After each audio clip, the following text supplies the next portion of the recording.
USA. Yo. Jess Hilarious. Good morning. Charlamagne the Goal. Peace to the planet. It's Tuesday. Good morning. How y'all feel out there? I feel blessed, black, and highly favored. Happy to be here. Another day to serve our beautiful listeners. Good morning. What is happening? No, Charlo always trying to make me seem like somebody high. Yo, I'm not high. I ain't saying nothing. First of all, I ain't saying nothing about you being high. So that means you just telling on yourself. That means you must be high. It's not me, officer. I promise you, there's not a body in the trunk, and there's not 20 kilos of cocaine in the trunk. Don't even look there, please. Yo, shut up, yo. But no, I'm having a good week actually. We can tell. Yesterday was a really good week so far. Yesterday was a really busy day for the More Love Foundation. Y'all know that's my foundation that I have with my husband.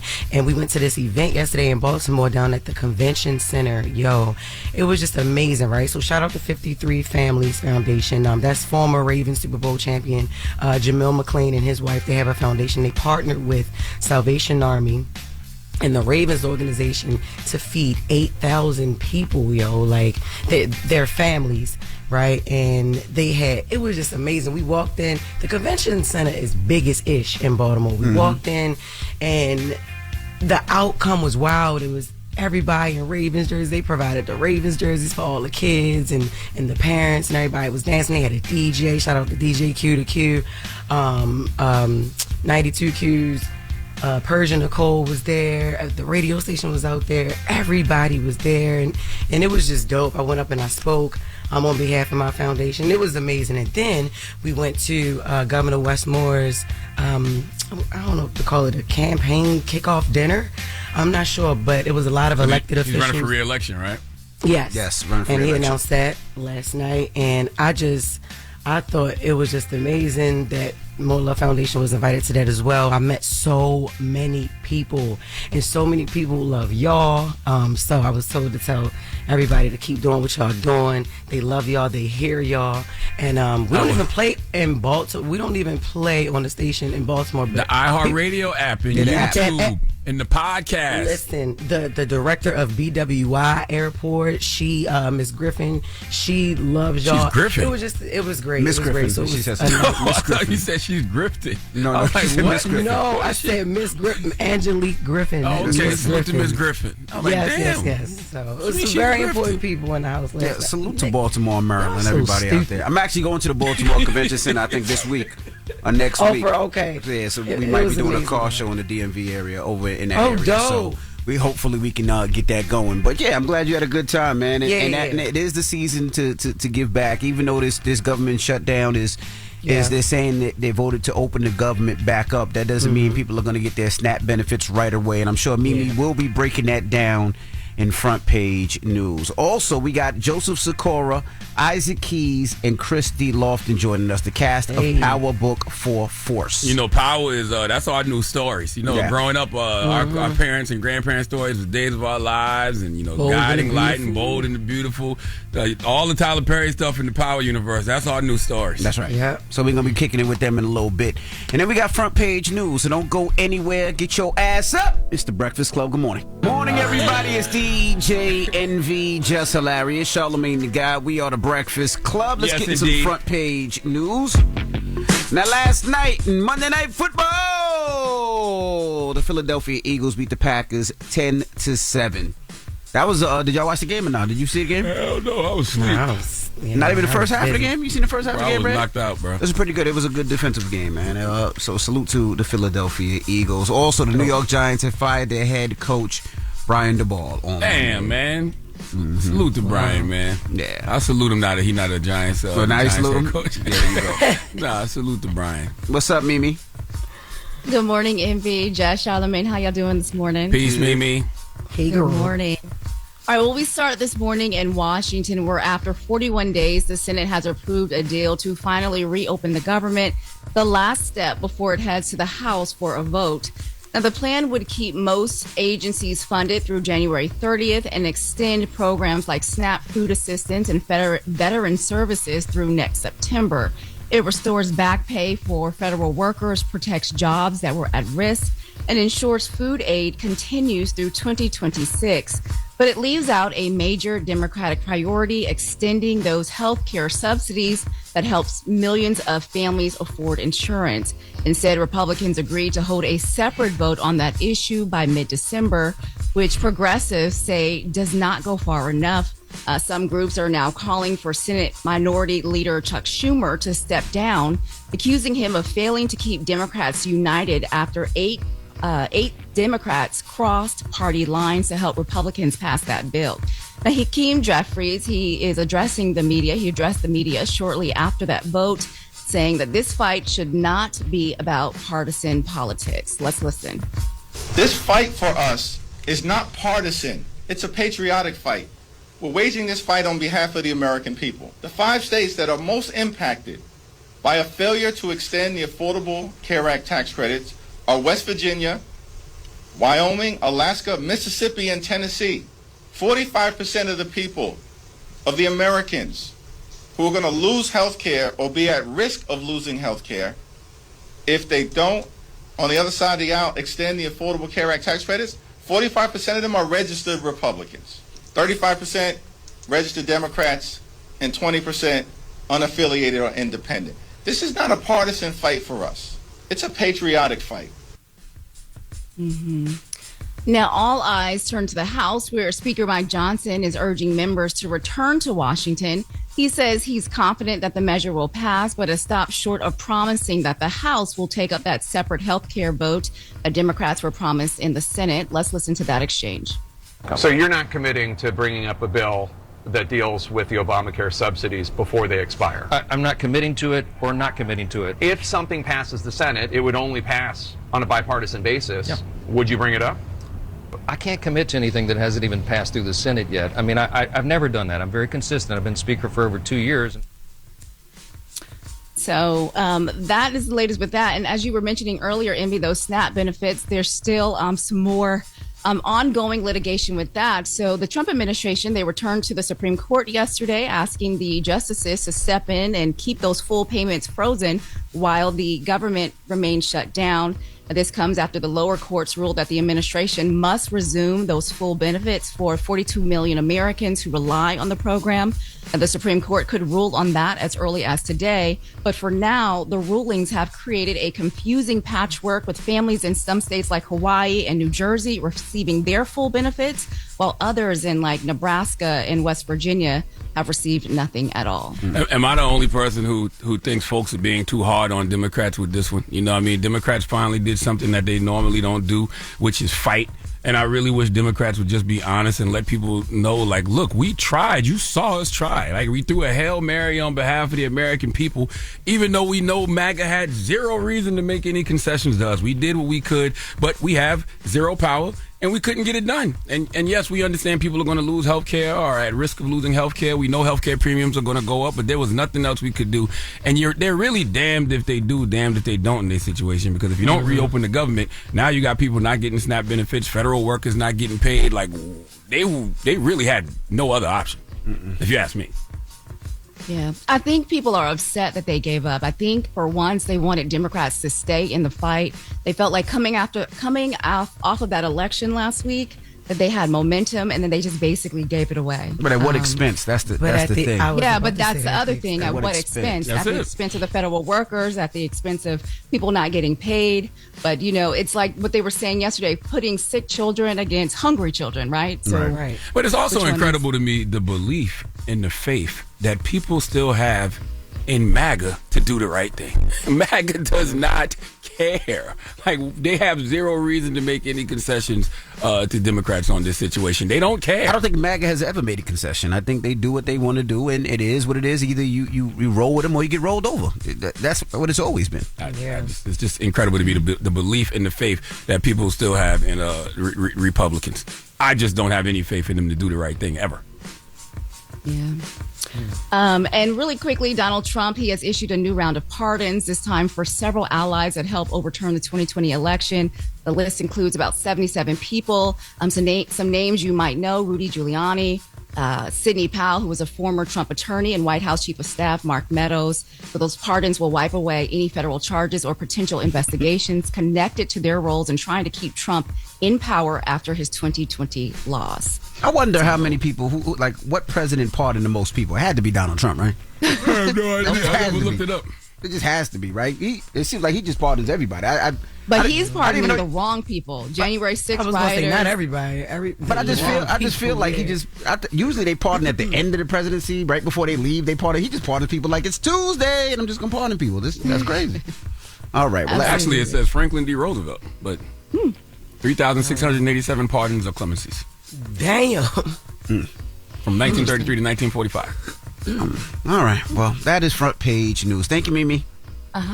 Everybody else, get it off your chest. 800-585-1051. If you need to vent, phone lines are wide open again. 800-585-1051. It's The Breakfast Club. Good morning. The Breakfast Club. I'm dialing. Hey, what you doing, man? I'm dialing. I'm calling you. This is your time to get it off your chest, whether you're mad or blessed. 800-585-1051. We want to hear from you on The Breakfast Club. Hey, guys. Hey, Good morning. Good morning. It's Auntie Kim. What's up, Auntie Kim? Get it off your chest. Hey, Jess. How you doing, Jess? Hey, girl. How you doing? Hey. Good, baby. Good, Envy. Good morning. How you doing, Charlamagne? Peace. I really didn't think they should have. I know both sides. I just swear I wish they had not given up that fight. I know, but it's just Chuck Schumer got to go. A lot of them got to go, though. A lot of them just have to go. Because a lot of those states that were suffering, those are red states. And I'm going to answer your question, Charlamagne, how some of the MAGAs still believe what they believe.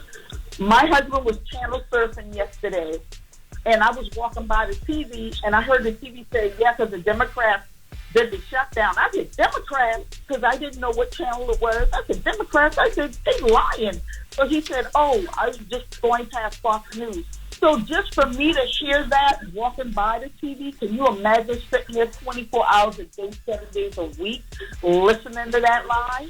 Well, That's how fun. Well, I'll say this. I agree Chuck Schumer needs to go. But when I was talking about people's belief and faith in Republicans, I'm not even talking about their supporters. I'm talking about people on the other side of the aisle. The people that think that, that Republicans would make any concessions to Democrats during this shutdown. I'm talking about them. I'm like, how do y'all believe in the ones that cross over? Yeah, the ones that cross over. But they all need to go. That's why I'm so glad these young people running for office, running for dog catcher, running for something. Running for dog catcher? I mean, really, Charlamagne, at this point, we all need to try to be on some school board, something, because we getting ran over.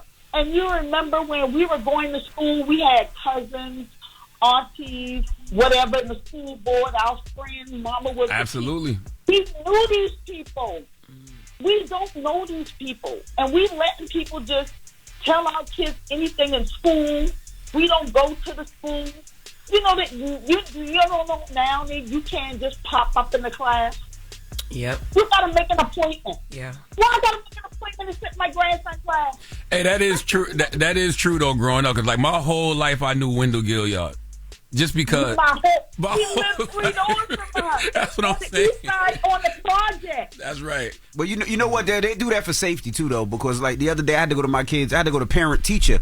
And for parent teacher, even though they see me every day, we ain't shooting up no school, man. I know. Even every day, they still took my driver's license. But you see me every day. I do love that. You know what it is too. You know what it is also. They want to make sure their teachers up in front and center, knowing that you coming too. Because a lot of times we believe these teachers. Like when we were coming up, everything the teachers say was the truth. Oh, I mean, You can't say that about these teachers and principals now, because you don't know them.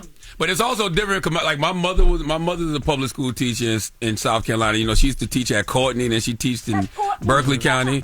And then my grandmother was a lunch lady. And like I said, Wendell Gilliard he's like 70-something years old now, but he was just a politician that I knew my whole life in South Carolina. No, he was, like I say, my sister used to braid his hair. So that's how long I know him. I've been a kid. Absolutely. But like that's the point you're making. We knew these people. No, you're right. We got to get back. We think that we got so much skeletons in our closet. Man, we ain't got it. We can sit down and we ain't got nothing compared to these people. Oh, you're right. You're absolutely right. We need to run for something. We need to take our schools back. And I got to go. If you know Steve Perry. Yeah, I know Steve Perry. Man, I love this man. You hear me? I just wanted to move all of my children here one time. This the man I watch. This the man I mimic. And this the man I try to every day make sure my kids get this kind of education. Absolutely. Thank you, Auntie Kim. Amazing. Thank you so Salute much. to Steve, man. Dr. Steve Perry hit me up yesterday, actually. Salute to Steve. Get it off your She chest. said, I gotta go. Like we don't gotta go. Like we don't gotta go. 6 minutes, but she gotta go. That's Charleston for you. Salute to the 843. Get it off your chest. 800-585-1051 is the Breakfast Club. Good morning. The Breakfast Club. It's a new day. This is your time to get it off your chest. Wake up. Whether you're mad or blessed. It's time to get up and get something. Call up now. 800-585-1051. We want to hear from you on The Breakfast Club. Hello, who's this? Envy. Hey, what's up, Envy? What's up, Trav? Jess and Charlamagne. How's my girl? Peace, sis. How you? I'm doing good, Jess, I keep meaning to tell you when I call up here, congratulations on being a first-time author. I definitely hope that you become a New York Times bestseller. We're going to wish that and speak that over your life. Speak that into existence. Speak that into existence. New York Times bestseller, baby. Go pre-order it right now wherever you buy books. Yep, so definitely. I'm not a parent, but I'll buy it and I'll give it to my brother. He got like 7 kids. Thank you. You ever tried to get pregnant, Trav? What? Oh, my God. Maybe. That's a wild excuse to want to get in, Trav. Just to. But you can't say it on the radio show. Oh, I'm sorry. Definitely Get me can't. pregnant. Get me pregnant. That's crazy. You said Wait. So speaking of that being a song, I'm calling because y'all know I write music, and I just want to shoot my shot. Maybe she might be listening. I know Glorilla is in album mode, and I really want to work with Glorilla on her album and having so much music for a woman in my catalog. I don't think y'all know this. I almost could have made Cardi's album. Put a Glorilla pack together. I'll send it to her. I'll send it to her, Trav. But that's good. Don't just breeze by that. You could have almost made Cardi's album. That's dope. Yeah, so shout out to Big Nyla. She helped me out, but it's just like kind of a last minute thing, and unfortunately I just didn't get to do it. But I'm trying to work on Glorilla's things. I'm definitely gonna put that together, sorry. Yeah, I'll send it to her. I appreciate that. Thank y'all. All right, Trav. All right, babe. Bye. Hello, who's this? This is Jay from South Carolina. What's up, brother? King Street, what's happening? Take us on Bluetooth. If you got us on Bluetooth. Man, we used to have a good time at the nightlife in King Street back in the day. I remember you. Yes, but sir. I want to say to you, my brother, I love you, Charlamagne. And next question before I get to it, are you going to be down on Saturday, right? On the 22nd. The 22nd, I'm having my 12th annual Thanksgiving turkey giveaway. But we doing turkey and all the fixings, everything. Candy yams and macaroni and cheese, all of that stuff. On November 22nd. Hey, man, I appreciate you, man, because you was doing that for quite some time. And I'm an OG, and I'm an activist as well. But what my call is, man, I just hate to see a powerful brother like you and Roland Martin, have your different opinion the way that it came out, because we all can have a different opinion. But the stronger brothers should is, I wish that our target would be on the White House, not against one another, because at the end of the day, I know for a fact you and Roland Martin are on the same page for success for our black people. I just don't like to see y'all, put y'all opinion out openly like that, but it is what it is, I have nothing else to say about Roland Martin. I said what I needed to say. God bless that brother, and I salute the platform he's built. Yeah, and I like that. Like I said, I just love to see my brother, someone like you who do what you do. I know what you do. I see what you do. You're from the Carolina, and I've met you before quite some time, but I'm 66, so, I'm way older than you. And like I say, Roland Martin start too far behind me. I just hope that the energy is utilized somewhere else, but it is what it is. But before I get off, I got 4 brothers, man, that's doing the right thing, and I love to give young black brothers who's doing the right thing a shout out. Like please Jesse do. From Kansas, South Carolina, DJ, Bo and Sean from Florida, South Carolina. Y'all keep doing what y'all doing. God bless you. Y'all continue what y'all doing, brothers. Thank you, King. Appreciate you, man. Get it off your chest. 800-585-1051. Now we got the latest with Loren coming up. Good morning. We do. So yesterday we talked to Justin Combs, Diddy's son, and we got Who is we? Me. We, as in the show. I ain't talked to him. Whenever I talk to somebody, you supposed to say no names. You just supposed to say a source is close. That's not true. That's some She always say we. All right, it's all fun and games until somebody run up on you, talk about you gave me donkey of the day. And you be like, what? That wasn't me. You don't think people get mad at us for what you be saying up here? Yeah, I hope not. Damn. What? I be in places all the time. Aunties be running down on me crazy because of you. First of all, aunties love me. They be upset with you sometimes, especially the ones that work in airports. They're very vocal about you. Really? Yes. That's crazy. I swear, I talk to them all the time about you and the stuff you say. And they mean well. They just want you to get it together. But a lot of them be loving him, though. They do. Like, a lot of them. It be coming from a place of love, but they be like, tell him stop this and why he say that. But yes. So we got some things to get straight. It's an exclusive. We're going to have some conversation about Diddy and some of the things in the news. All right. We'll get to that next. It's The Breakfast Club. Good morning. The Breakfast Club. Lauren becoming a straight fact. She gets them from somebody that knows somebody. She gets the details. I'm the homegirl that knows a little bit about everything. She be having the latest on you.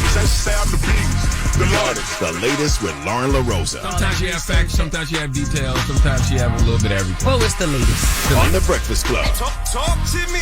LL Cool Bay. Good morning. All right, y'all. So we have some things to talk about. So yesterday, we were able to speak to Justin Combs, who is the son of Diddy, Sean Combs, and we have some things to clear up. So first of all, we talked about that alcohol story, right? And I had already told you guys that Diddy's rep said that was not true whatsoever. But yesterday I found out, of course, they tripled down on the fact that story was a lie, they allege. But they say, to back this up, that Diddy is in a program currently where they check in with him every day. Like they're testing him every day for substance abuse. So there's no way that he could have been under any influence whatsoever. Drinking that hooch. Yeah. Yes. They said he's in the RDAP drug program. And they said if he was found with any liquor or anything around that, he would not be able to be in that program. So that tells you that he is being monitored and that he is in the RDAP program, drug program. He also said he's very focused and committed to coming home and being a changed person. So he wouldn't play with that because he is... he wants to see his daughters. He wants to see his sons. He wants to see his family. So he is not playing. How does turn to the latest with Envy? Because I gotta utilize my resources. I'll be calling you too. Oh, okay. All right. Yeah. You're supposed to give her the information, Envy. You're not supposed to report it. I don't mind. Okay. I spoke to him for a long period. Thank you. You spoke to Diddy? No. Justin. Oh. Yes. And then so there was a photo yesterday that was released. It was Diddy's intake photo when he got to Fort Dix. In the conversation... That would just sound crazy, right? That's just change the name of the jail, damn it. Okay. It's so hard. You say it's so hard. Dix. Dix. Dix. All right, go ahead. We know. Oh, my God. Well, it was his intake photo when he got to the place where he is currently. And the story that CBS News did, they broke the story with the photo, was that he is working in a chapel in the library, and you remember there was a report that he was doing laundry. We were told yesterday that's not true. He's not doing laundry. He is working in the chapel, and according to CBS, this is a very highly coveted job. And I ain't washing no drawers at Fort Dix. I refuse. Give me another job. I ain't doing that. But that's what they said. They said he's that not doing the that. rumor was he was washing drawers. He's not washing drawers. He's actually in the chapel. No. He's working in the chapel library, and he also has the program Free Game with Diddy. Yes, which is that program where he's teaching them business 101 and entrepreneurship and just different things that he was doing before he got to this location as well too. Now another thing, those conversations about Trump and the pardon. There was a story that broke 2 weeks ago that said that Diddy is all good, walking around smiling because he's telling other inmates at the location he's at that Diddy is going to pardon him Trump is going to pardon him early 2026. We were told that is completely not true. He hasn't had any conversations about any of that. And then also, like Envy said, that he's super focused on coming home. He just wants to get out of there. He is not doing anything to damage or to push any of the time back. That is his focus right now. So they just wanted to clear up some things. where do people be getting the stories from though? Like, how they just keep? That's what they said. Where do people? They said that's not really a headline though. They said man in jail wants to come home. Yeah, sure, I bet. Yeah, you got to do all the other stuff. He said the headlines that you see on TMZ are all false. He said none of that's real. He didn't have. He was never with no liquor. He said he's focused on being home. He said he works at the chapel, not washing anybody's underwear. He said that the pardon situation, he said that's false because they don't even speak to any other inmates, so that wouldn't even be a story. So he said a lot of this stuff is just made up to make him look even worse than what's happening because he said none of it's true and it's all BS. He said he just focused on getting home. Yeah, just they also said that he be hearing all the jokes too. And he gets it. He said he understands the jokes. He has everything. But yeah. I ain't even saying that. I don't even be saying nothing. I just looked at you because you were in front of me, Jess. Who be making jokes? Charlamagne. You. Yesterday. Yeah, that one liner yesterday was that was a good one with the take that. I don't know what you're talking about. Okay. Well,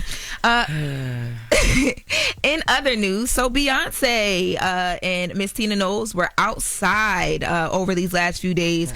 Now they've been a couple places, and it's kind of funny.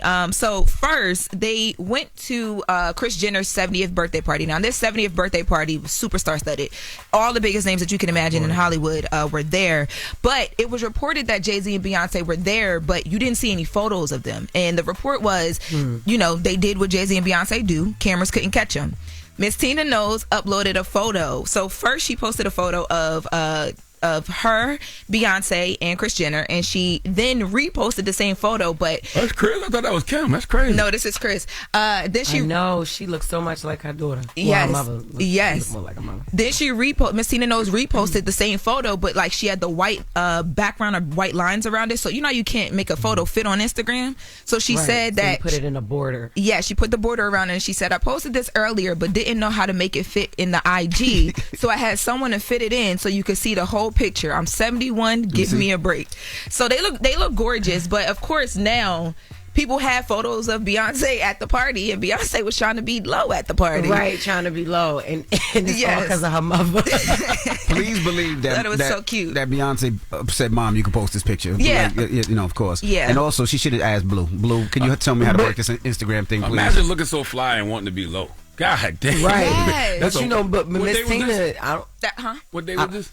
I believe it was Sunday, Saturday or Sunday. It was a regular Sunday outfit. Nah, this was her party. I do not know. It was a 70th birthday party. It was a 70th birthday party. Still though, just imagine getting this fly but still wanting to be low. Don't even want no pictures of you. I think that's fire. That's fire. Yeah.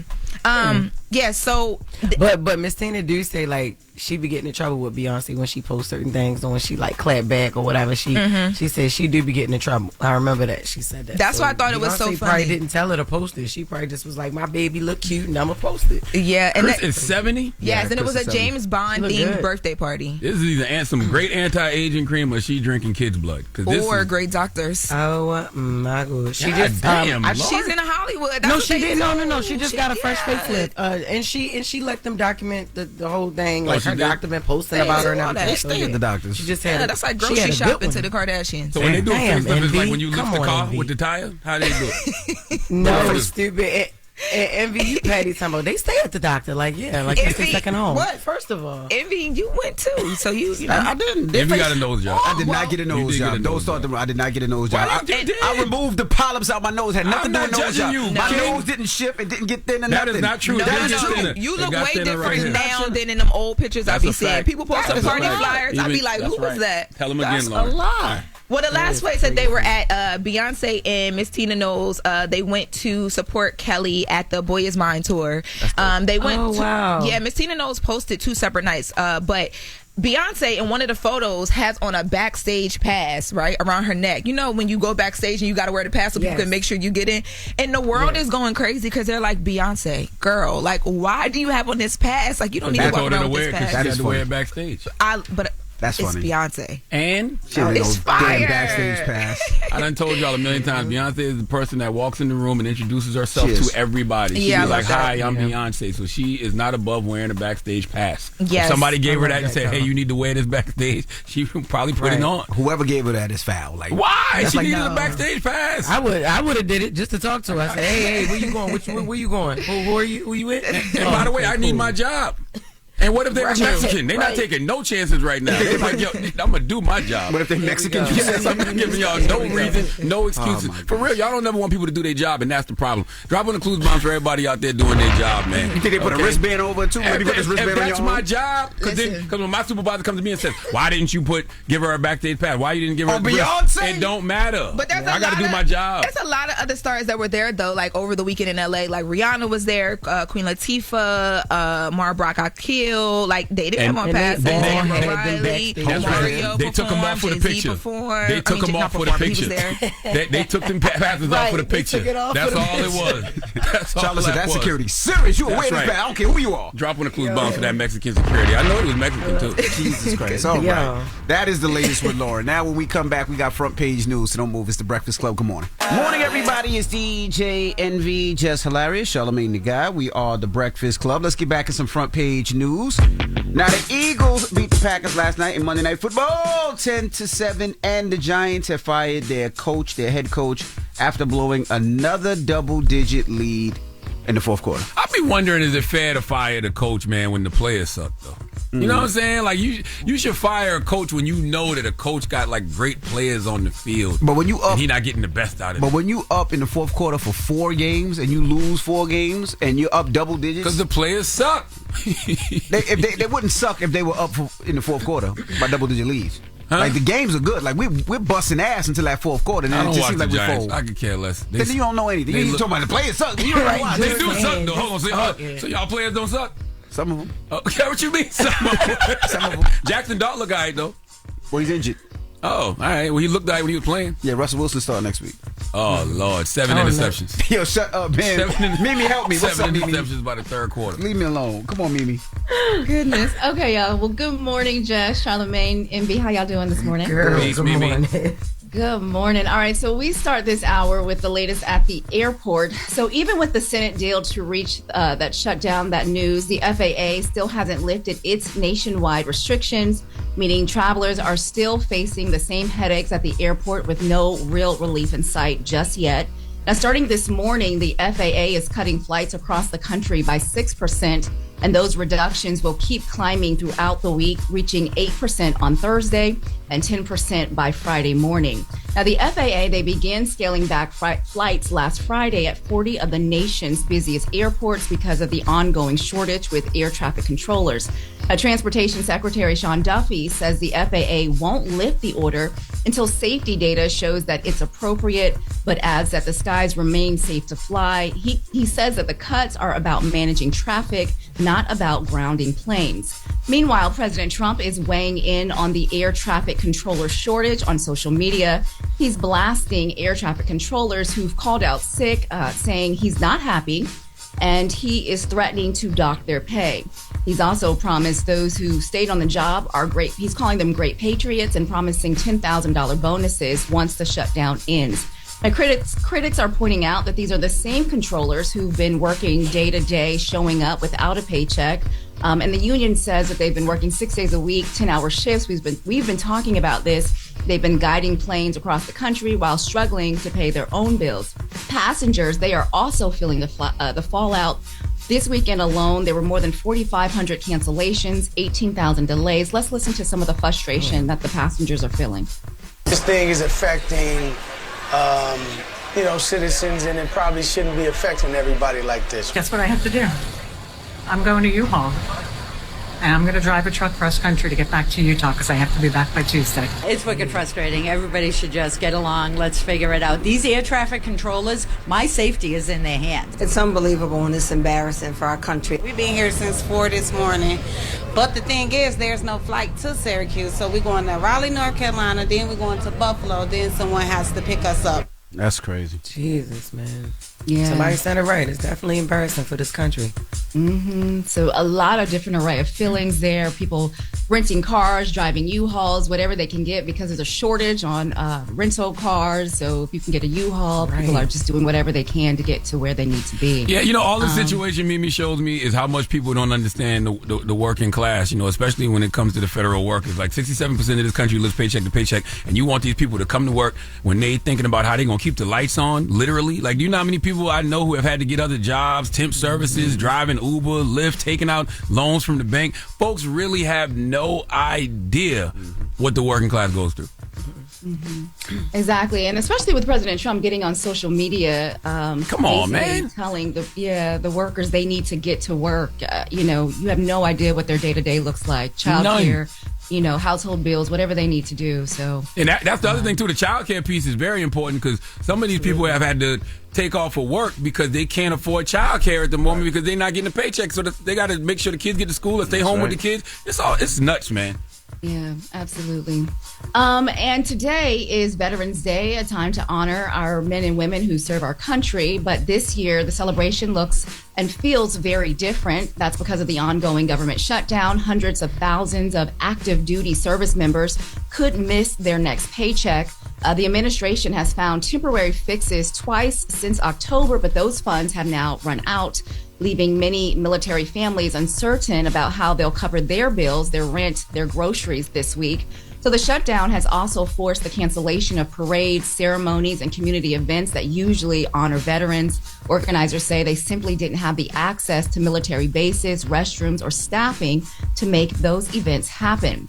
Also, if you're wondering about what's open and what's closed today, most restaurants, grocery stores, retail shops will stay open, but banks and post offices are closed today since they fall under the Federal Reserve.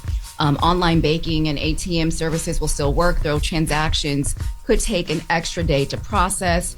UPS will run pickup and delivery services. FedEx is also operating normally. And in New York, though, the nation's largest Veterans Day parade is still happening, with more than 20,000 service members marching up Fifth Avenue to mark the 250th anniversary of the U.S. military. Listen, man, salute to all the veterans out there. Salute to my pops. Pops, what's up? I love you. I say it all the time. I think it's disgusting how America treats its veterans, okay? If you have fought for this country, you should get free housing, free health care, and a stipend every month, okay? America, why can't we do the basics? I'm a simple man. Take care of the people who take care of us. Veterans have taken care of us. We need to take care of them. How hard is it to take care of our veterans? Okay? It shouldn't be that hard. It shouldn't be hard at all. Like, there's nothing worse to me. You want to get me? Pull out a sign that says I'm a veteran and I fought in the war. I don't know how people can just walk by folks like that or just drive by folks like that and not give them whatever you got in their pocket, man. That's the least we can do because our veterans get treated like garbage in this country. Absolutely. Shout out to my dad, who is also a veteran. Yep. Shout out to mine too. Yes. Yep. All right. And many families, as we stay on this topic of the shutdown, many families are still waiting on paychecks, but they're turning to new ways to make ends meet. So buy now, pay later has exploded during the government shutdown. Many people are calling it credit card 2.0. So apps like Klarna, Afterpay, Affirm, they are seeing a major surge as families use them not just for extras, but for essentials like groceries, gas, and even utility bills. Now, with so many federal workers and families still waiting on paychecks, these apps have become a lifeline to get through another week. So instead of paying all at once, these apps let shoppers split purchases into 4 smaller payments and spread it out over a few weeks, usually with no interest at first. Families stretched thin, it can feel like a lifeline, but consumer experts, they are warning that this easy money can turn into a debt trap. The Consumer Financial Protection Bureau says late payments are rising fast, and more Americans are juggling multiple buy now, pay later plans at once. So many of the households, though, they are already feeling the squeeze, including those federal workers who've gone more than without a paycheck. But financial experts say this is part of a larger problem where Americans are borrowing for the future to just survive the present. Total household debt right now is about $18.6 trillion. 4 easy payments might sound like a quick fix, but it could hit harder once those bills come due. So that's how it used to be back in the day, especially in close-knit communities. Like if you had somebody in the hood who owned like a little convenience store or something, everybody had a little shop they could go to and have a line of credit, and they would pay them back when they got paid. Yeah. So that's what people are turning to now. And they're just, it is a help. I think people just need to get help where they can get help from, just for the essentials. It's not even for shopping anymore. It's for gas and groceries. Cocaine. Stop it, man. Oh, my God. Come on. All right. Now. Thank you, Mimi. Mimi said, No, she did not. You said cocaine? Wait a minute. Yeah, girl, you said cocaine. And she's talking about, Not here. Not here. You see what Mimi does on the weekends? All right. But I mean, don't put that on Mimi. Early. I didn't hear you. I didn't hear you. But back in the day in the hood, there was a line of credit for that too. What are you talking about? It's a fact. If you knew the person and you knew the people, yeah, I give you, and then you pay me back when you get paid. Yeah. I don't know nothing about that. Thank you, Mimi. There you go, Mimi. I used to sell crack, Mimi. We know. I was a petty drug dealer. Okay. All right, y'all. Well, that's your front page news. I'm Mimi Brown. Follow me at Mimi Brown TV. For more stories, follow the Black Information Network. Download the free iHeartRadio app and visit BINnews.com. Thank you, Mimi. Peace, Mimi. Right, now, when we come back from Power Book 4 Force, Joseph Sikora, Isaac Keys, and Christy Loftus, so don't go anywhere. It's The Breakfast Club. Good morning. The Breakfast Club. Morning, everybody. It's DJ NV, Jess Hilarious, Charlamagne the Guy. We are The Breakfast Club. Loren LoRosa is here as well. We got some special guests in the building. Yes, indeed. We got Chris Lofton, we got Isaac Keys, and we got Joseph Sikora. Welcome, gentlemen. What's up? What up? How y'all feeling, man? How's everything?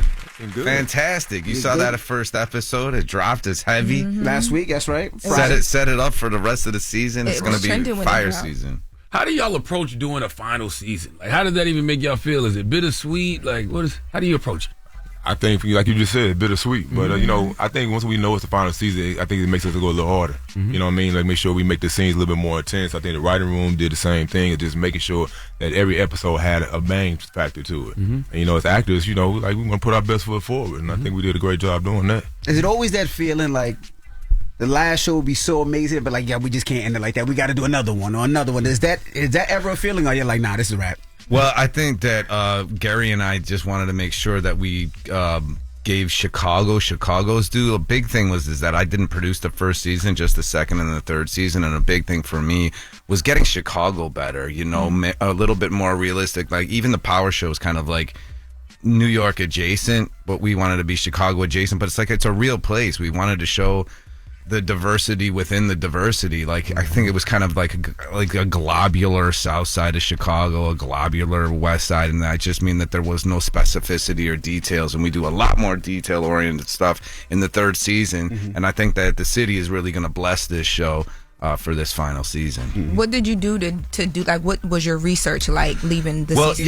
Well, I moved to New York 26 years ago, so it was like, I went back early and I met with cops and robbers and asked and learned more about the city, because when I was there, it was really a city of gang nations. There was folks and people and a lot of things that were rules, that were street rules that were followed. And now with the emergence of kind of like all these renegade gangs and gangs within that used to be nations that kind of went against each other, where would the pipeline be coming from? How would Tommy Egan survive in this? Who would want to just make the money and who would just want to see him dead? And I think that we do a lot of responsible storytelling in, like, there's a million people going at each other on the south side and on the west side, and where the distribution comes from, and some of the cartels that would really truly exist that mimic the cartels in real life. And that's what we did. Were there any things in your research trying to get it so real where you were like, nah, we don't want to touch this, just because of what may actively be happening, or just because history wise you just don't want to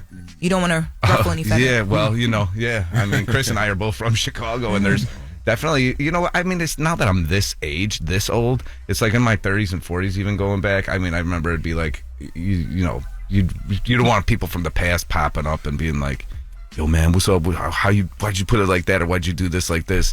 And so there is kind of, it's adjacent, but it mimics the real life. It's like people, if you know style. And I think there's a lot of wink, nods to real life stuff going in there. But yeah, I mean, you want to be careful. Tommy's such an interesting character, Joseph. Like he's always either chasing control or power or loyalty or revenge. Like what's driving him this season? Man, that's a great question. I think a lot of it is revenge and kind of this hunger for power, and how that the power. They say power corrupts. Complete power corrupts complete. Absolutely. Yeah, absolute power corrupts absolutely. I know Charlamagne's always just a little smarter than me. It's early. It's just He's true. just quick. He got the clever witticisms on deck. You gotta watch him. That's all. But that's what it is, and I think that again, it's like can you have it all? And that's the question, because Tommy's going for it all this time. And is he going to sacrifice loyalty with Diamond? Is he going to do backhanded deals with Jannard, who's a backhanded deal master. But yeah, it's a really exciting season. Gary Lennon, again, our showrunner, and the whole writing room did a fantastic job. I'm so proud of them, and I think the fans are going to be really happy. Yeah, for sure. I always feel like Diamond's trying to move righteous in a dirty world. I agree. Well, I'm doing a great job there. That's exactly what Diamond's trying to portray. I think, it is, like you just said, like you can't, it's not morals and values too much in the street. Now, there's the street codes. You try to go by those things, but those morals and values will get you killed. And he was trying to play both sides for so long, and I think now as you start to see, he's starting to, like, he's choosing a side. He's both feet in. Now he's actually kind of looking at Tommy like, why you in love? Looking at his brother Jannard because he wants that brother relationship, I believe. But at the same time, it could be his downfall. I mean, it's all about relationships and alliances right now, and how you choose and what side you're going to choose to go on. And I think Diamond is in that caught in that little quandary right now. You guys' relationship, I was going to say Diamond and Tommy, Joseph and Isaac, you guys' relationship in the new season kind of mimics what the relationship was with Ghost and Tommy a bit. In the reverse, yeah. Yeah, and it's weird because it's like now you're in that power seat, no pun intended, but now you're in the driver's seat, right? And you're able to like choose what you say, what you don't say, and you're kind of like controlling him. Was that purposely done for the fans who've been following all the shows to kind of put that together? I mean, yes. I think so. But I also love how it mimics just like that hurt people. And if, you kind of follow the faults of your father or whatever, that expression, Charlamagne will correct me. But there, the sins of the father, it's like there is this kind of reverseness that's happening too. And we'll see what happens to Tommy, because ultimately what happened to Ghost. So, we got to see what happens. Definitely. There was a moment in the first episode where there was that when you came to talk to him in the warehouse, I felt like you turned into Ghost in that moment. But Tommy checked himself too. Yeah, but I felt like Ghost would have did that to you. It was almost like reverse psychology. Like you were just telling him what you know he needed to hear. I don't know, man. Ghost had a hard time saying sorry. That's how I felt. I felt like I didn't even know you thought that you were checking yourself in that moment, and it's hard to talk about. But it was real. I mean, I think Tommy's an honest character in the way when he's like, "Yo, man, I should have told you everything. I should have done that." But is Tommy going to do it again? That's the thing. Yes, it's like it was smart. It was like kind of manipulative. He knew how to minimize the situation at the time, because I felt like Diamond was coming high, and I think that was a different level of seeing Tommy and Joseph play that. So I thought it was it's a great scene, because it was even hard for me as the character. Like they like, no, bring it. Yeah. I'm like, yeah, I want me to bring it. You know what I'm saying? Like no, bring it, and it starts to build with the character. Chris, how do you see Jannard? Because I see people call him a smart villain. Some people call him a monster. Is he just a man trying to out-hustle a system that's stacked against him? Man, I think Jannard is misunderstood, because honestly, Isaac hate when I go off into this tangent, but I honestly feel like nobody's looking at it the right way. I feel like because I'm actually from Chicago, I try to implement a lot of what I know. The people are going to be watching this saying like, nah, that ain't how we would do it in Chicago. Y'all really going to let this white boy come up in here and do that? So to me, I feel like I'm the voice of the fans. So to me, I look at Jannard as, to me, the only one that got some sense for real, because why? I'm supposed to not know anything about what Tommy was doing. Those 6 years on power, I'm supposed to not know that. To me, this is just a white man in Chicago who may or may not be the police. Nobody knows. Like, why are we all so trusting in him? Nobody. And then with my brother, I'm like, okay, you were in prison. I heard you like to cut hair in jail. That's what you was in there doing, right? Bought you a barbershop. Put you up. You're comfortable. You got something to do. Stay out the way. You're on parole. You hot. You're not supposed to be touching the streets. You're going to mess up the whole organization. If you get caught, you're going to blow it all up. So I'll handle it. I'll talk to you. We'll deliberate. We'll be partners, brothers, That was my goal, my dream. Didn't work out like that. Is that difficult to make it make sense? Because what you just said is I have to make it make sense. I had to make it make sense. Right? Because, we look at him we understand it, but this is a new series. Yes, yeah. To me, trying to make it make sense, I did create that backstory. I remember I told Joseph, Isaac, and with Gary Lennon, our showrunner, I created a whole backstory in my head to make some of this makes sense, because obviously I would never go against my brother trying to kill my brother. That's crazy. But I tried to make it make sense to Jannard. It's like, okay, we talking about millions of dollars. This organization, CBI, is supposed to be worth millions of dollars. And if he's been in prison for 15 years, that means I kind of know more life without him than with him. And now if we add millions of dollars into the mix and some new person that nobody knows who's white, how about I kill both of you? Right. How about I just kill both of you? You ain't even been here for 15 years anyway. I could do without you. So it's like, I don't understand. Like, so that's how I had to convince myself. And sometimes I get too invested in it, and I'm like, yeah, you know what, Jannard, I don't think he's wrong. You can't get I know. I get too invested sometimes, and I'll be like, no, this is wrong. Nobody gets Jannard. That's exactly how you move. That comes across on screen, though. I feel like on screen, you're like the little brother that's like, no, I can do this. Listen to me. But then you be messing up, and then you got to call Diamond. Thank you. You got the messing up part, right? That's the little brother thing, though. What is up, party people? I texted him that the other day. As soon as I landed in LA, in New York, I told him that. That's funny. Speaking of the brother dynamic, you guys' dynamic is kind of like the same but a bit different in this new season because you're kind of making your own moves and you got your girl and she's, helping you a bit more. You trusting him a little bit more, but you're not at the same time. Mm-hmm. What do you guys want your relationship to say to people in a regular world about brother relationships, big brother, little brother relationships? People that don't sell drugs or they do. Right. Personally, I would probably say like forgiveness could probably be a thing, and love trumps all, and blood is definitely thicker than water. I think I would want people to like take that from it. Like blood is truly thicker than water, and your family, I feel like the only people closest to you can hurt you. Because if you don't care about somebody, they can't hurt your feelings. They can't betray you. It has to come from somebody you love. So I feel like learning to forgive and learning that family trumps all is something that I would want people to know. Well, but blood is finite. Water is infinite. Uh-oh. There's all kinds of... Yeah. I mean, water's going to make you survive longer than blood. I mean, you drink that a little bit, you know what I mean? The French soldiers with the Russian horses, I know all that stuff. But the water, that's life-giving, too. Take it to war, baby. Take it to war. I think, it's real life. Like, we all have family members that we necessarily don't get along, but we still kind of love them. But we may have to keep them from afar, but we're still trying to figure them out. I think it's really deep about the relationships. I think the whole show really dives into how the relationship and the toxicity of it. Really all you is just communicate. If you just communicate with the person, if his brother, if Diamond just would have gave Jannard a hug, another hug or something, he made him feel a little better or just talked about it. Like, how you gonna kill your brother? Like, it's the deepness and the depthness of what you're willing to lose and sacrifice for what you want, the kind of motives you want. And then how does that align in your life? Like, to him, killing his brother, that wasn't nothing for him. Some people, that's something hard to do. We still get on the streets all the time. Like, why you don't kill you? Why you don't kill your brother? Why you don't unlive your brother? And it's like, can you do that? Would you be able to do it in the world? So that tussle, I think, is just amazing to be able to show the relationship between brothers. I never noticed, but you sound like Deion Sanders, man. I'll take him. You should let Deion Sanders money. This feels motivational for some reason. He's good. He's there sometime, man.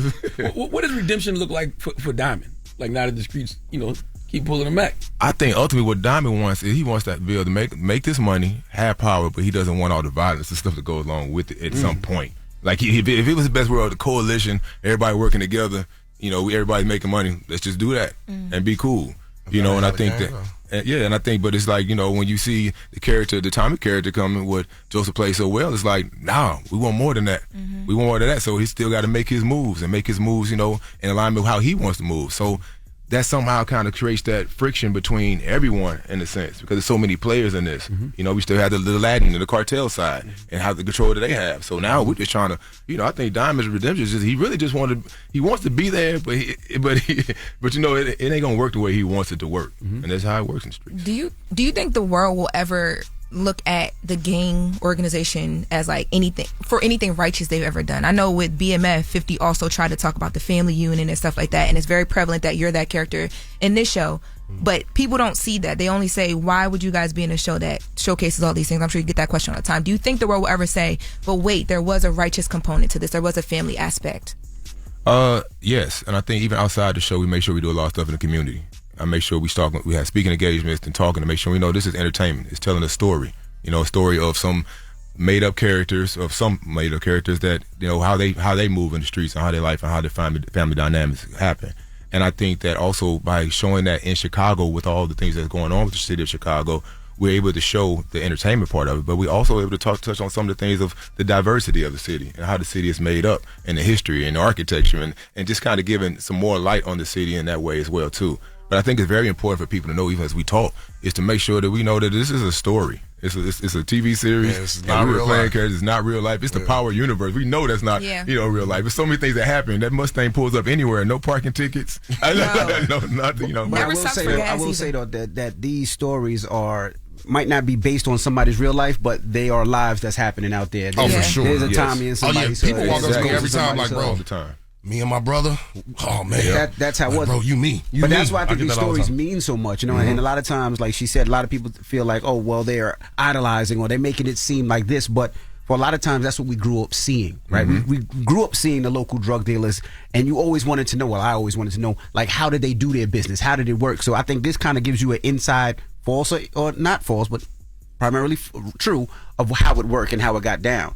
So when you tape... I don't think so. Tommy would have been in jail a long time ago, man. He drives the same getaway car. All right. Yo, and it's loud. The car, and it is loud. Yeah, there are those aspects. It's hard to drive, too. It'd be pretty easy to peg Tommy. He's not switching up rides all that much, although in the original Power show, they did, some of that. Yeah. Some of that I think that when you made that drive to Chicago, you switched cars in the original, right? No, it was like they booked me out of the car. Let's not talk about season 1. I was going to ask, when you talk about street cred and talking about what's real, how important is street code when you're doing these shows? I honestly do think it's important. Honestly, we got to keep it true to what it is, but also there are some things that we don't want to touch on because it's too real. Like, that's why they don't mention, like, real gangs. We make up gang names because we don't want to seem like we're promoting actual gang violence in the city or making other gangs, because our DMs are crazy. I can't speak for everybody, but mine is insane. Like, my DMs get crazy when they show on the death threats and a lot of people. Really? Oh, dog. Death threats? I get crazy DMs, so it's like we try to be careful with that. I think you slip in little vernacular improvs that every now and again when I see in the cut, I go, because I'm really from Chicago, so I'll try to slip in on phone them. Every little chance I get, I'll try to slip it in, and then because I know the city is going to be like, bro, I know. That.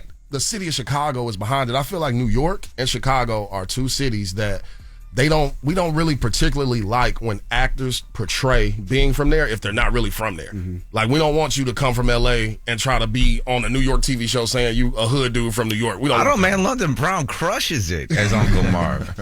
London is an exceptional case. London Brown, shout out to London. That's my dog. But like, I don't feel like New York and Chicago likes that much. LA don't like it at all. LA is another one. Yeah. LA don't like it at all. And I also want to know, when y'all shoot so many different films, how do y'all stay in character in TV shows? Yeah, how do y'all stay in character in all the shows? Because y'all different characters in different shows.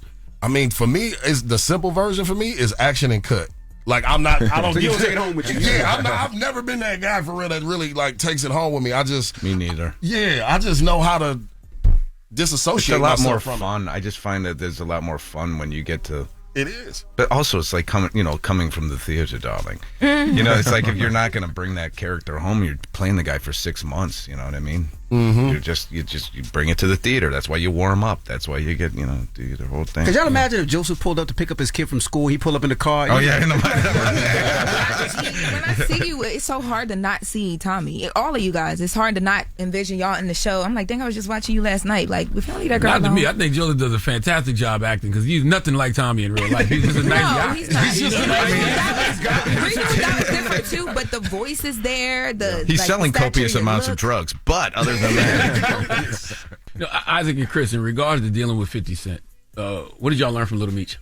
I never want to be on 50's bad side. That's all. I just learned that, and I never want to owe 50 money ever in life. Not from Little Meech, but just in general. Just from knowing 50. Never owe money. Never owe money because I know he wants it by Monday, and I just I just want to stay on his good side. That's it. I don't know. With him and the whole Little Meech thing, I have no clue. I'm not privy to truly what's going on there. I just know my loyalty runs deep. I know the day I booked this role, one of the first things I did, you would appreciate it, Charlamagne, because you're a little messy. First thing I did was I went straight to Ja Rule's Instagram and pressed unfollow. It says follow back right now. It says follow back because I had already met Ja. I'd already met him. But long before I got on power, I met him and he followed me, his manager and everything. And I said, the one thing that will not happen, Curtis Jackson will not choose to just be sitting down one day and go on Ja Rule's page and see followed by Chris D. Lofton. You will not. And I just unfollowed him. No Jaro on the playlist anymore? No, God heavens, no. Heavens, no. You should hang around with me for too long. So everybody fifth got problems when you unfollow. I unfollow Rick Ross, everybody. Everybody. I don't follow any of them, I swear. When we get off, I'm going to show you. It's going to say, follow back. It's going to say, follow back. Here's the viral moment. Follow back. I saw No, Isaac can't answer. What go ahead. Hey, man, I've learned, as you talked about football, and I just walk in my light, man. Like, I don't get involved in the mess. I don't get involved in anything. Especially, I got too many other problems of my own to be worried about something else and what's going on over there. Because you never know all the complete details. Mm-hmm. You never know, so why pass judgment on it and try to, do whatever? I just mind my business, man. Simple answer. Mm-hmm. Joseph, I want to say I saw TMZ ran into you. They asked you about the Meech situation. Mm-hmm. 50 posted it and said you was too smart. You got up out of there easy. I don't know if I got out of there easy. I think I chose my words pretty carefully. Mm-hmm. But it's because I think Meech is a nice young man, and I think that what people forget is that Fifth paid for his acting classes. I mean, he invested into Meech. So there's a certain amount there that's there was love, and basically what I said to TMZ, if there was love, there can be love again. There's a certain amount of redemption or forgiveness within there. So it's also just like I try to stay in my lane as well. It's not again, like Isaac said, it's not really my business, but I want everybody to get along. But if you can't, man, I'm gonna keep it moving. Exactly. You really think though that there could be love again? It seems like 50's kind of like done with that situation. I mean, he's probably done. But there's always hope. It's interesting with power too, because power is built on loyalty, is built on betrayal and ambition. So I want to ask y'all, in real life, what's more dangerous, ambition with no loyalty or loyalty with no ambition? Wow. I'd go ambition with no loyalty. Yeah, same. That's what I would go. That's dangerous. I'm still processing. That's deep. Now look, I'll be overthinking things come like up with that. Something fantastic. No, I don't know about that. I'm here for it. Ambition with no loyalty, no ambition. I probably would concur. Like ambition, I think ambition too much ambition can always ruin a relationship, because therefore now you just going for what you want. You can become very selfish in that aspect, and when you become selfish, you end up hurting a lot of people that are around you, especially when they trying to be loyal to you. And then you ambition. Now you moving different. As you say, you moving weird. So trying to figure that out. I think that's a good question. And I like when the Power Show in all of its incarnations shows that without loyalty, without this, with just blind ambition, things fall apart. This kind of lifestyle is people, you can't be happy. In a lot of ways, I always say Tommy's like a vampire. In some ways, he keeps living, but like he's living alone, and it could be a lonely life. It's like it's not winning. Yeah, every day is like you looking over your shoulder, you trying to figure it out. There was some scenes I always looked at and I always admired, how Joseph does, because you talked about how can you walk away from it. But there's scenes where, this is like my first season of doing it. I'm like, but you feel all the treachery behind you. People that's trying to do all these things, like feeling like Jannard trying to kill Diamond. I personalized that a little bit. So even on the set, like I couldn't talk to him for a little while after that. Like knowing how just knowing how he moving. He's sitting around the corner, over the corner, smoking the square, laughing, being Chris Asbeck. I'm in the barbershop looking like this. Like I still wasn't over with it for a time and I always admired about the character Tommy's, because he dealt with that for so many seasons on Power, like over and over again, and then come to this. I'm like, it takes some therapy. It takes some, some aspect later on to be like, okay, let me let that go. It takes practice because it is deep. I'm still in therapy, and you're talking to the right guys here who are advocates for it. Yeah, it's a Cain and Abel dynamic to y'all relationship on the show. It definitely is. Yeah. I think so. I definitely think it's that. That's a good analogy. Joseph, is there an end to the Power universe? Like, have there been talks like to the end of Tommy's character?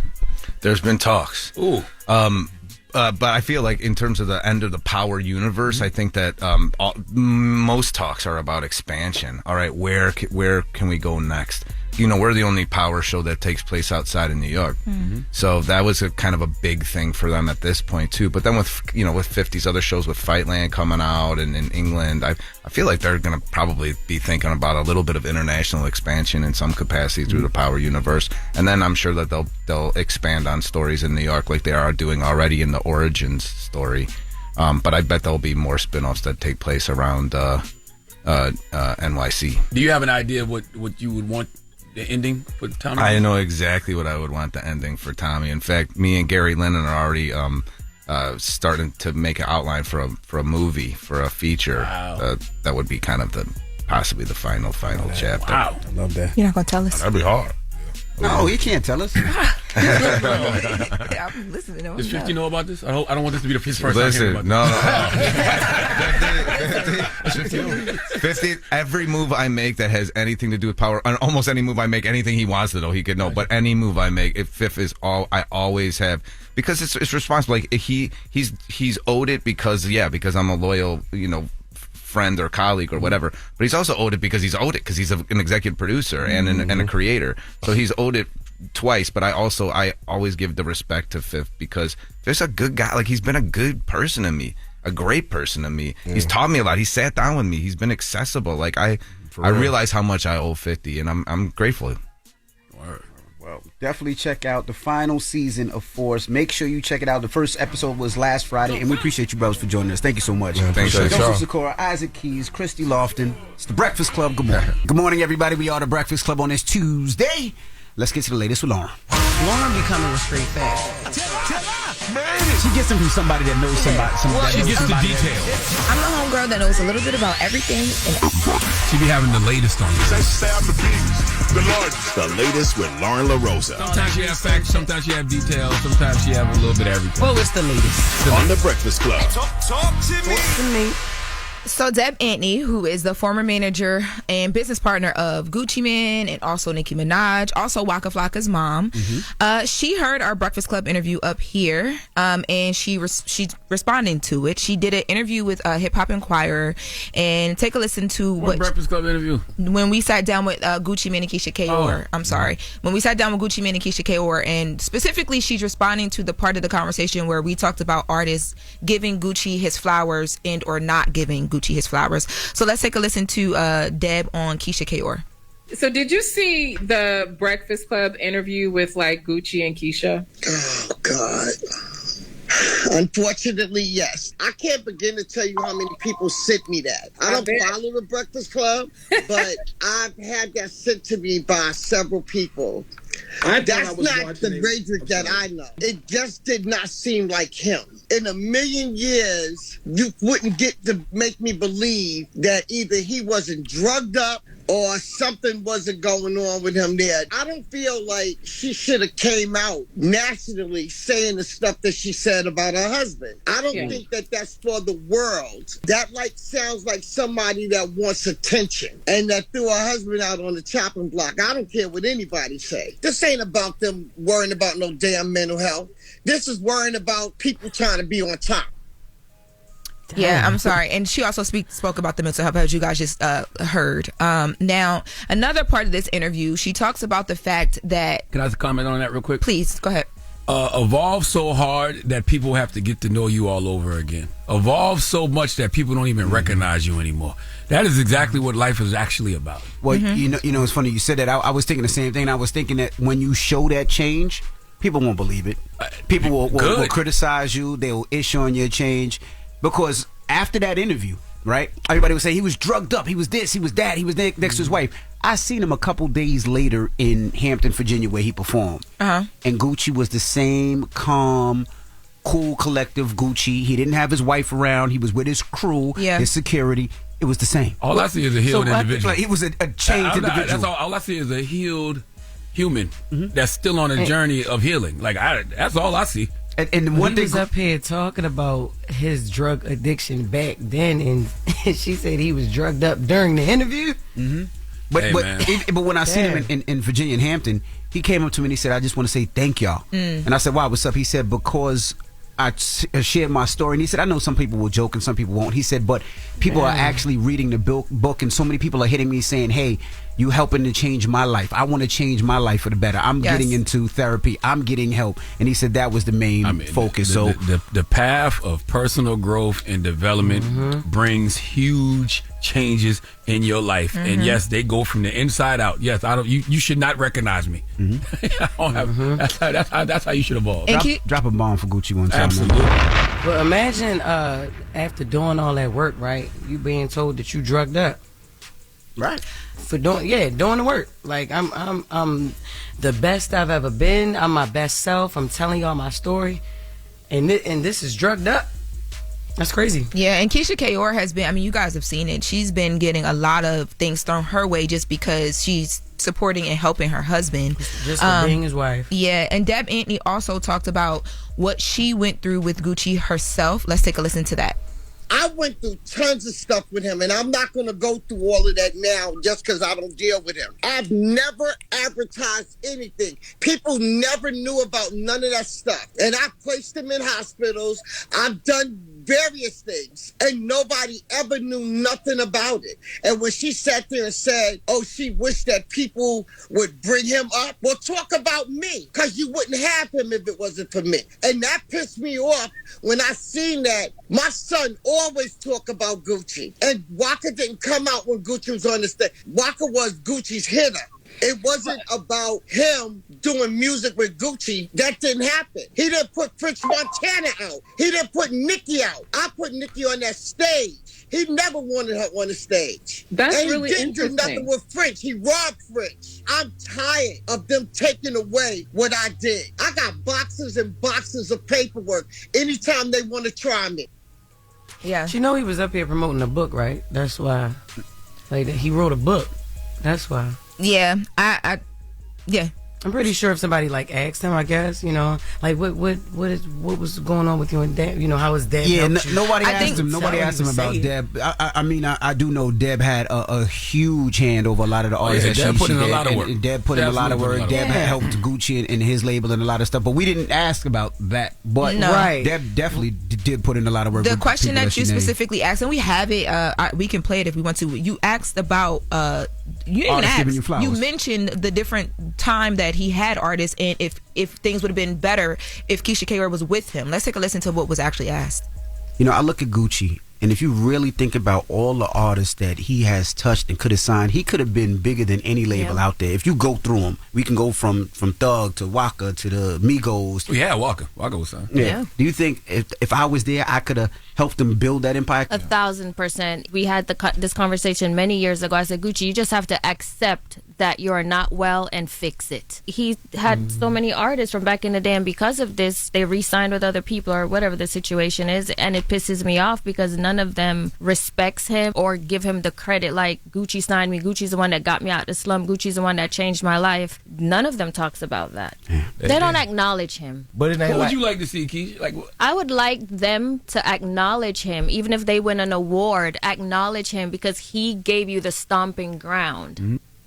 Yeah, and that's what she was responding to. Deb Antony was. I think in all of this, what it is that people feel like, you know, they want their credit. I know Keisha Kaur wants it for Gucci, and Deb Antony wants it for herself because everybody's put in work. I understand both sides, but but when you say like like she had said something about like I did a lot of things, but I didn't say anything. Talk about it. I didn't, you know. Yeah, he wrote a book. Like this is his book. Yeah, you know what I mean. Yeah, that's why it's being talked about, and it's shedding light on his stories to bring awareness for other men that's going through the same thing. That's been the craziest part for me is people turning this into everything but him helping people through sharing what he's going through. I'm proud of Gucci. If y'all would have seen Gucci years ago, this is a totally different I remember Gucci. the video in the mall. He's evolved. He's a different human being. So seeing him here and then seeing him in the streets, he's a different Gucci, and I'm proud of it. And I love to see the evolution. And all I know is if you see a person on a healing journey and you don't believe that they're actually on a healing journey, it just lets me know that maybe you might need some healing too,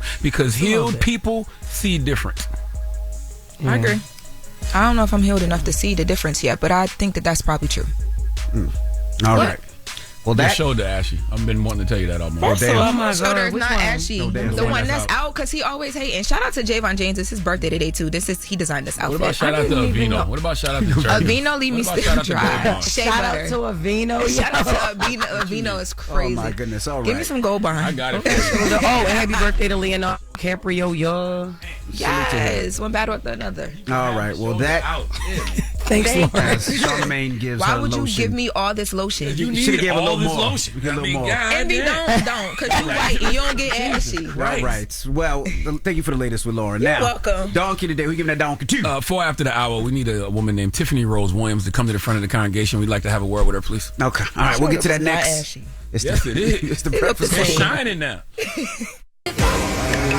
to be a fake ass Charlamagne. Some donkey today's just saw themselves. I've been watching Charlamagne. I was ready for it. I never heard of donkey the other day. What is it? Say it again, Charlamagne. I'm a donkey. Yes, you are a donkey. Everything Charlamagne is saying is true. Yes, donkey today for Tuesday, November 11th goes to a 42-year-old woman named Tiffany Rose Williams. Tiffany is from the Michigan area, I believe, and she was arrested for stabbing a 19-year-old in the mall. Now I'm going to tell you right now, I saw this story and I said immediately, I have to hear both sides. Okay, 42 years old, stabbing a 19-year-old in the mall. Hey, these YNs be tripping sometime, all right? You go to the mall real quick, just want to run up in Sephora to get something that makes you smell good, or go to Foot Locker to grab you some fresh dad shoes, a.k.a. all-white Air Force Ones, or if you want some new Timbs for the fall, winter, you just trying to be in and out real quick, and sometimes you run into one of these YNs, and you just got to let them know, hey, man, I'm just trying to make it home, okay? Most of the time, they respect that, but every now and then, one might try you, all right? So when I saw the age difference, that's the first thing I thought. But I was wrong. Let's go to Fox Detroit for the report, please. Liquor store turned crime scene. Between the Nikes and New Balance, a teen is stabbed by a very angry woman in line whose card was declined. She's talking with Fox 2 from her hospital bed. I did get stabbed 4 times. I have a punctured lung right now. In the hospital for who knows how long, and all for what? Sanaya Jenkins stabbed at Kids Foot Locker. Sanaya tells us she was walking by the sneaker store at Southland Mall in Taylor Wednesday and heard yelling at the register. Inside, a 40-year-old woman's credit card was declined. Sanaya says she looked in, then the woman snapped at her. As the argument got verbal, she put her hand in her purse and proceeded to tell me she was going to shoot me.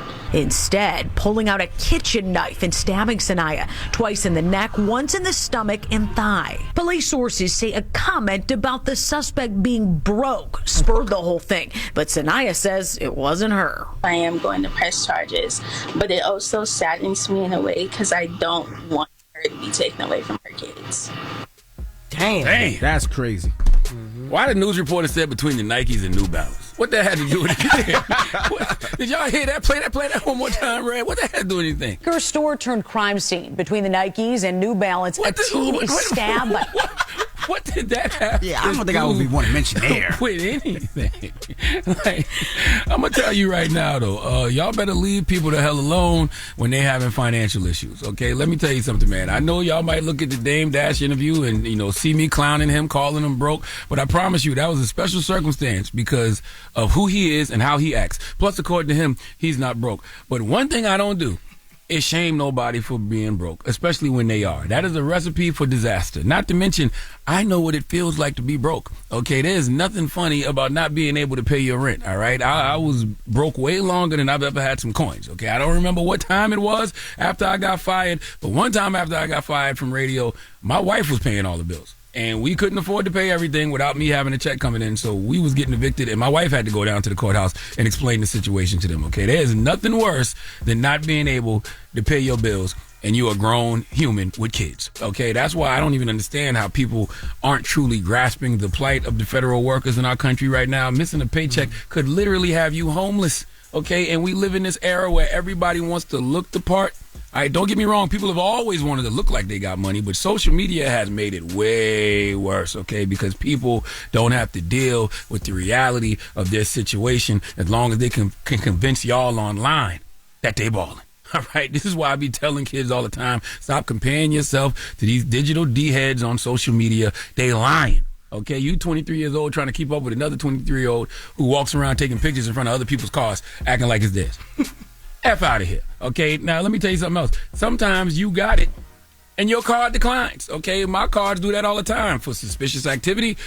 Sometimes the place I'm at, their card reader may not be working. It's a whole bunch of reasons your card may decline. But if you in line somewhere and your card declines and you hear someone behind you whisper, "Brokey." You gotta see. That's Jess. You gotta control your emotions. Okay. What does your Uncle Charla always tell you? You got to do your jail math. Can you afford to commit the crime? Yeah, you online and your card declines and you hear somebody laugh like Nelson on The Simpsons. you gonna feel a way. But if you can't afford what you buying at Kids Foot Locker, how are you going to afford this $250,000 bond you currently got, Tiffany? Usually you got to pay 10%. Where you getting $25,000 from? Then you got to pay for a lawyer. Do you know how much a lawyer costs for an assault with intent to murder charge? Not to mention felonious assault and assault with intent to do great bodily harm. AI Overview told me this morning that a lawyer for an assault with intent to murder charge in Michigan can cost anywhere from $20,000 to over $65,000, depending on the case's complexity and the attorney's experience. Larger firms may charge $45,000 to $65,000. Boutique firms might charge $20,000 to $40,000, especially if the goal is a plea negotiation. Hourly rates for Michigan lawyers can range from approximately $159 to $442, and they want an upfront retainer fee. All I'm simply saying is you got a lot of heavy charges, so you're going to have to spend a lot of heavy money that you do not have. Tell me, how can you afford that when your car just got declined at Kids Foot Locker? You have to think before you make decisions. Life is about choices. Every decision, big or small, shapes your identity and future. There's no reason you go from card getting declined to attempted murder. But I'm going to tell you something. This is why in this era, you really, really got to practice kindness. Because folks is going through it, man. She didn't stab this woman because her car was declined. She stabbed this woman because she was fed up. Okay, she just in there trying to get some shoes for her kids, you know, and the woman she stabbed said she wasn't even the one clowning her. So that lets me know Tiffany was just hurt and in pain, and she wanted to project that hurt and pain on whoever was in her proximity. Okay, I want you all to be the kind of person who gives respect to the broke like they're already rich, okay? Because they are rich in spirit a lot of times, all right? Character isn't how you treat the rich, it's how you treat the poor. And be careful when you see someone in a bad financial situation, okay? Don't laugh, learn, because one thing about those tables, they always turn. Please give Tiffany Rose Williams the sweet sounds of the Hamiltons. Oh, now you are the donkey of the day. You are the donkey of the day. Yee-haw. The chat says, so we're not going to talk about the kitchen knife? I was going to ask that. Yo, but it's the fact that the girl who got stabbed still didn't want the lady to suffer any consequences to be taken away from her children. She said she's about to press charges. I thought I heard her say that. She is, but she says she's conflicted by it. But the girl she stabbed isn't even the girl who was teasing her. Right. She probably do feel sorry for her situation. I can understand that. She just snapped. Who walks around with a kitchen knife? Somebody that's waiting to snap. Or somebody who can't afford a gun. Or somebody who don't have a real knife and they know they're going into that mall might be dangerous. I don't know. Or tell me, Michigan, y'all tell me, what is this? Is this mall she was in dangerous? I don't know. You want to play a game? No, I don't. Actually. Oh my God. You don't want to play a game?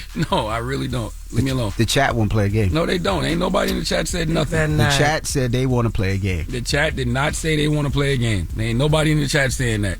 Yeah, exactly. The chat actually is saying, no, we don't. See, let's play a game. I want to play. I want to play. All right, fine. You don't want to play a game? Nope. Fine. Go play solitaire or something. All right. Now, but let's open up the phone lines. 800-585-1051. What are some trigger words that will make you snap? Now, we recently had a guest up here that broke was another trigger word that damn near made him snap. What is a trigger word that makes me snap? Nothing, Shaw. Nothing for you. You might be right. Like for Loren, what do you think Lauren's trigger word? Lauren's trigger word might be wig. All right. No. Ashy. Loren is actually very cool, calm, and collected. Loren don't let too much bother her. I'm gonna be honest. Like I ain't seen Loren let too much bother her. To be honest with you. Yeah. I know you. I got a bunch for you.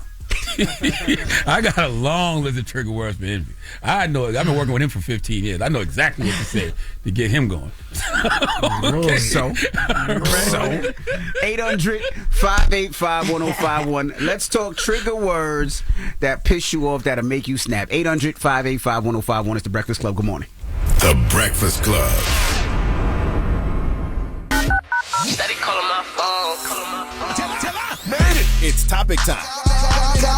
Call 800-585-1051 to join into the discussion with The Breakfast Club. Morning, everybody. It's DJ NV, Jess Hilarious, Charlamagne the Guy. We are The Breakfast Club. Now, if you're just joining us, Charlamagne gave Donkey today to who? A young woman named Tiffany Williams. She's from the Michigan area. Tiffany Rose Williams.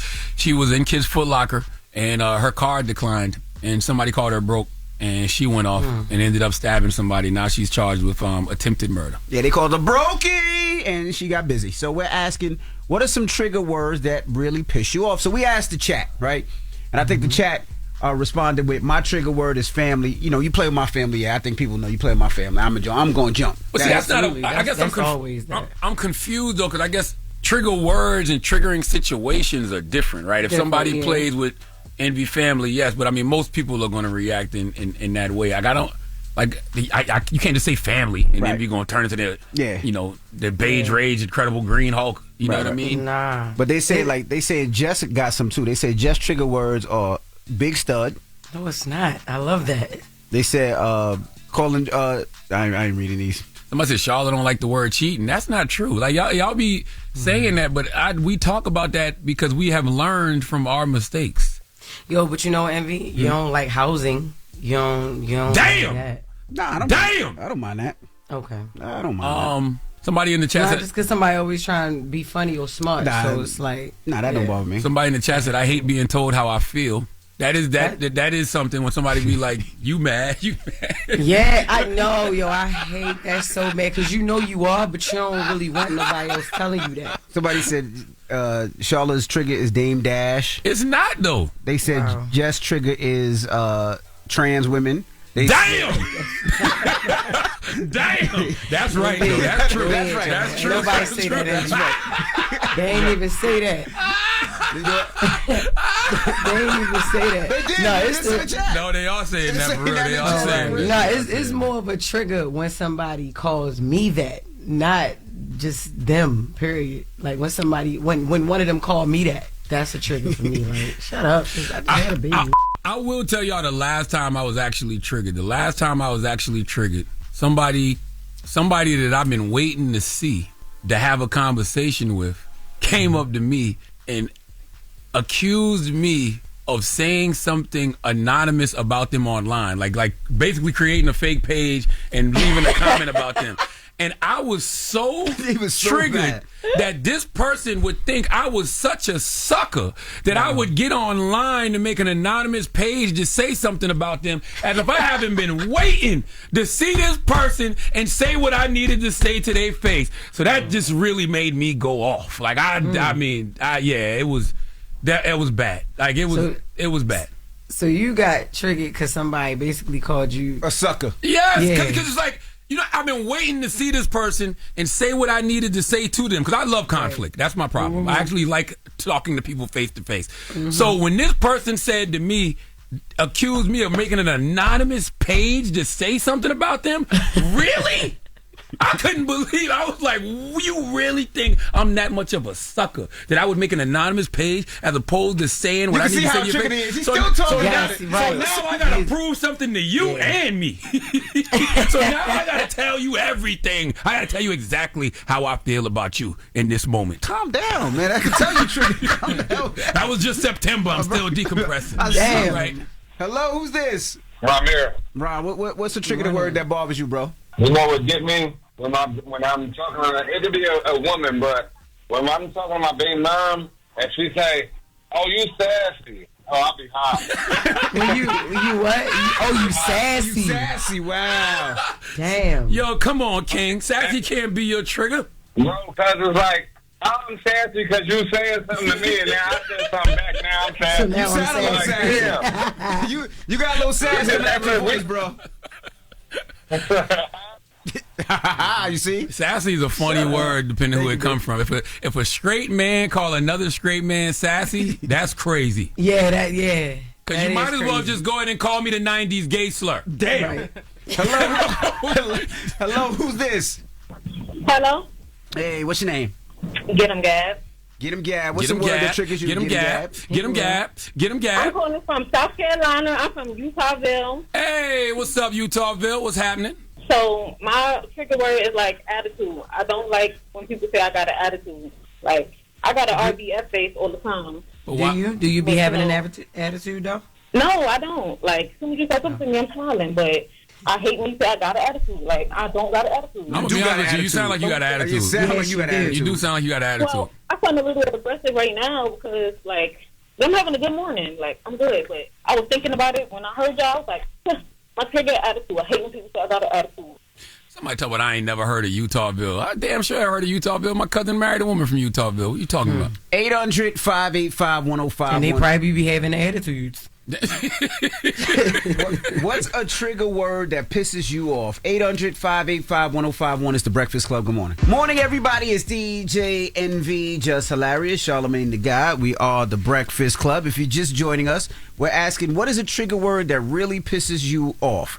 All right, this comes from Charlamagne's donkey today. Who you gave Charlamagne a donkey to, Charlamagne? Tiffany Rose Williams. She was in a kid's Foot Locker, and her credit card got declined, and somebody in the store called her broke, so she ended up stabbing people. And stabbing a person, and that person, got stabbed, and she's been charged with attempted murder. Jesus. So we're asking, what's your trigger word? Hello, who's this? Hey, this is Tasha. Hey, Tasha. Hey. What's your trigger word that pisses you off? Hey, calm down. I don't like when people tell me to calm down. That means you be getting too hyped. Especially if I'm already calm. Now you want me to take it there.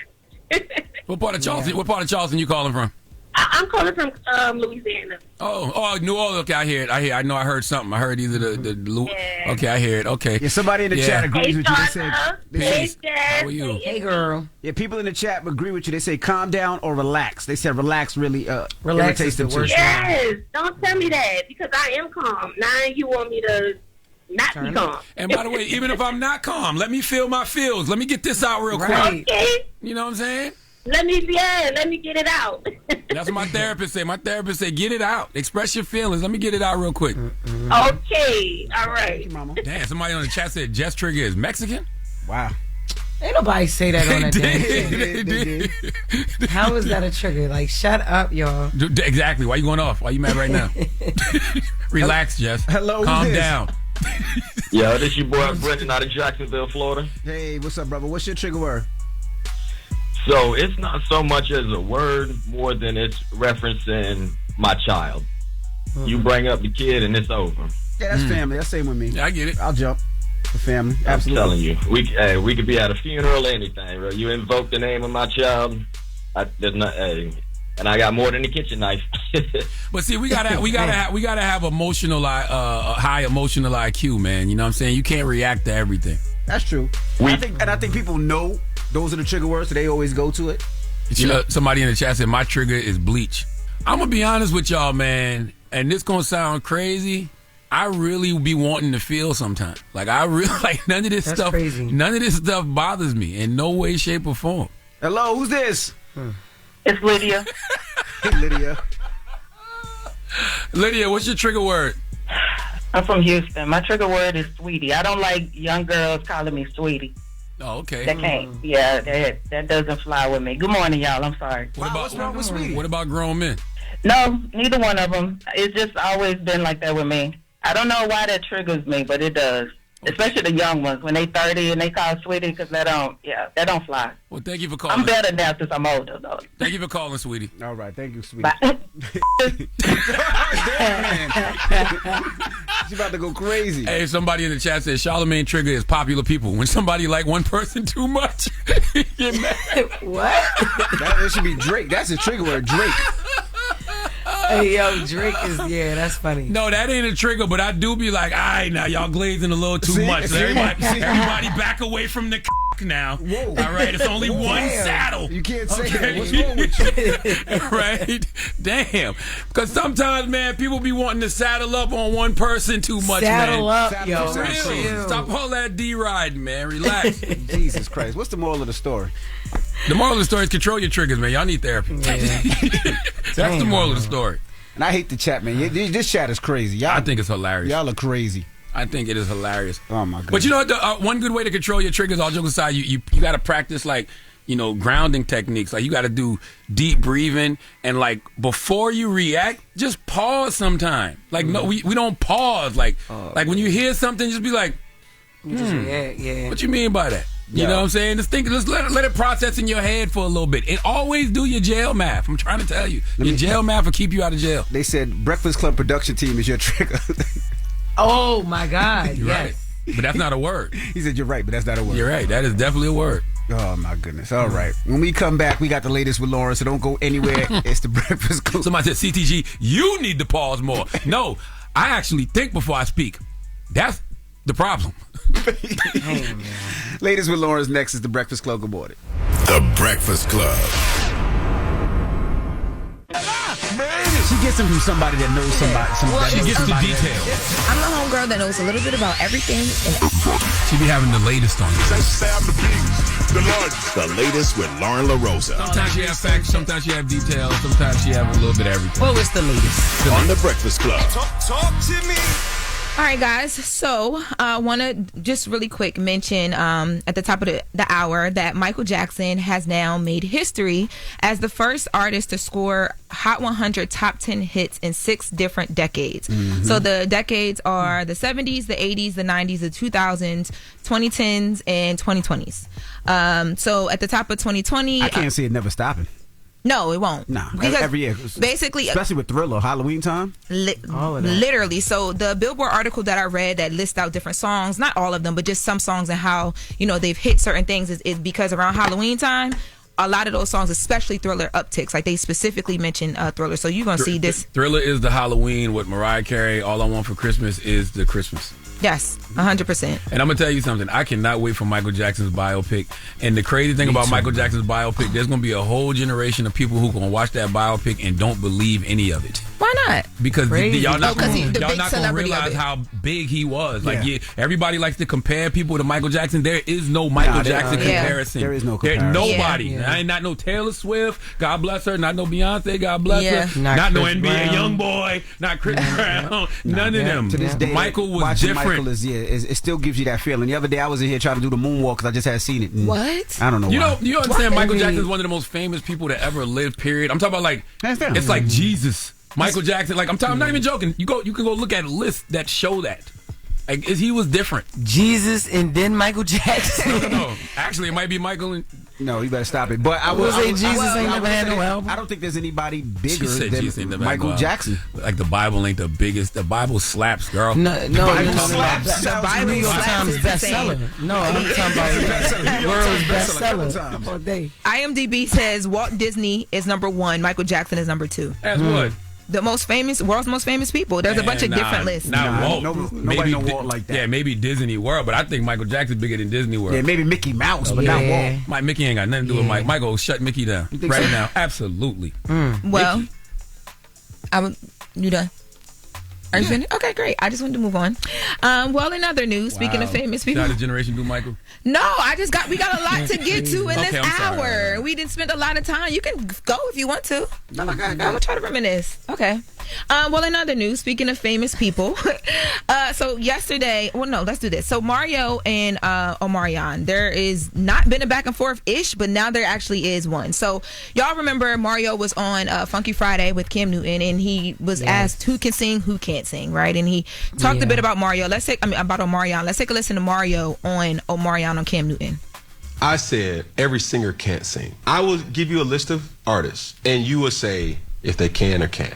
All right, cool. Omarion. It be hit or miss for me sometimes. Bobby Valentino. He can sing. Last but not least, Chris Brown. He can sing.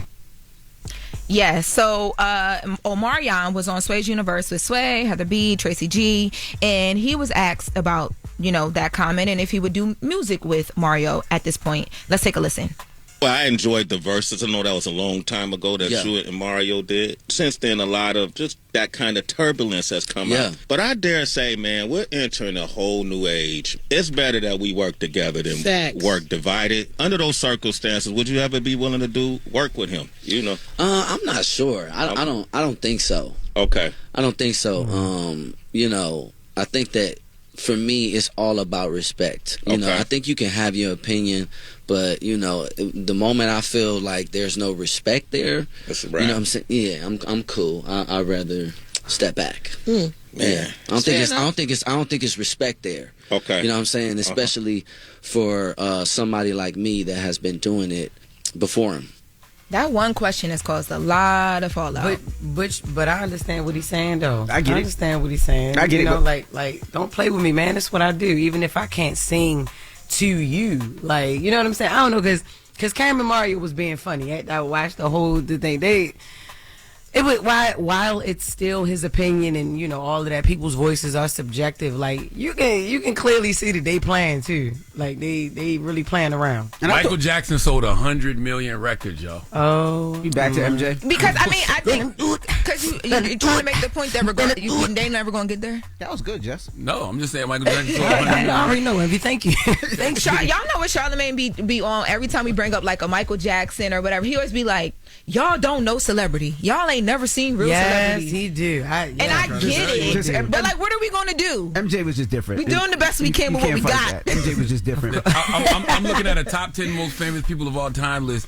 They got Jesus #1 and Michael Jackson #2. Why are you glazing MJ this morning? That's why I said That's Jesus just telling the truth. Yeah. And okay. I saw Wale tweet this, and you just mentioned some of these people. He was saying how fire it is that in a lot of these new generations, they're comparing people to Michael Jackson, because then we have to have this conversation about how famous and how successful Michael Jackson actually was, and the new generations get to learn about him. They didn't know, right? They didn't know the impact that Michael Jackson had. So it's how we speak about Michael Jackson. They look at have y'all seen the trailer for the biopic? Like yes, we did. Yes, of course. Yes, it's gonna be great. His nephew going to kill it. 100%. I can't wait to see it. Yeah. What else you got? This is a positive way to end the hour. So Tyrese is working with Reach Out Worldwide, which is an organization that was created by Paul Walker, and they are currently getting together a ton of different supplies. And he told me it's a huge warehouse. It's a huge warehouse. They're filling up this warehouse, and then they're going to be flying a cargo plane over to Jamaica to bring some supplies there. And he wanted us to let people know that it's happening. I have an address where you can send some things to as well. Let's take a listen to Tyrese. He's on an airline, or he's on the plane with one of a woman from Jamaica who's helping them organize the efforts, and he's doing this also with Mona Scott. Let's take a listen. We're at capacity, and we need everybody to go to ROWW.org, Reach Out Worldwide, and donate so that we can load up a cargo plane. And you know a lot of people with private planes because you're a flight attendant, right? Yes, I am. And there's some people that could also donate their plane to get some type of efforts over to Jamaica, your country where you're from. So listen, people, donate if you can. As you guys know, Jamaica has gone through something very catastrophic. Melissa has really done a number on us. And so every little bit counts right now. Thankful that Tyrese is coming and bringing attention to this. But this is so extensive that it's just not even about this moment. It's something that's going to be over time. So we'd just like for you guys to just also lock in with him, stay abreast of what's happening, not just here, but on the ground. And just think of all the ways in which you could help. It's the day-to-day stuff and also the very big things. Money, prayers, donations, and just spreading awareness. I don't have nothing to say. Thank you, by the way. The accent is magic. Salute to Tyrese. Dropping a clue bomb to Tyrese. Yeah, and I also wanted to mention here too that I saw SZA is doing 100 meals a day for families with John and Vinny's as well. I saw that, and she's doing that from November 11th through the 18th. Dope. And that address, if you guys want to support, he says the address to the warehouse in Miami where you can send things is 377 Northwest 170th Street in Miami, Florida. And all this information you can find on the ROWW website that he mentioned as well too. I love it. Also, I want to say one thing. I want y'all to know that when you talk about these celebrities who you all think have gotten conspired against, and just a plan to bring them down and putting allegations against them, Michael Jackson is one of those people I absolutely believe that theory? That happened to 100%. Because Michael owned half of Sony ATV Music Publishing. What? He sure did. Okay, ain't no one black man, regardless of what his skin did later on in life. No, but he can't have all that power. And you mentioned that trailer too. They broke the record. So they did that trailer. Just the views at 116.2 million views within the first 24 hours. They beat out Taylor Swift and Bob Marley, who held the record. Really I can't wait to see it. It's gonna look Flex Washington about to go crazy. He in this one, right? Flex is not in this one. Shut up.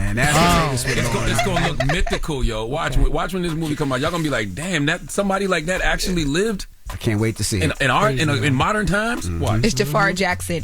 Just okay. Is up next. Let's get to it. It's the Breakfast Club. Good morning. Morning, everybody. It's DJ Envy, Jess Hilarious, Charlamagne the Guy. We are the Breakfast Club.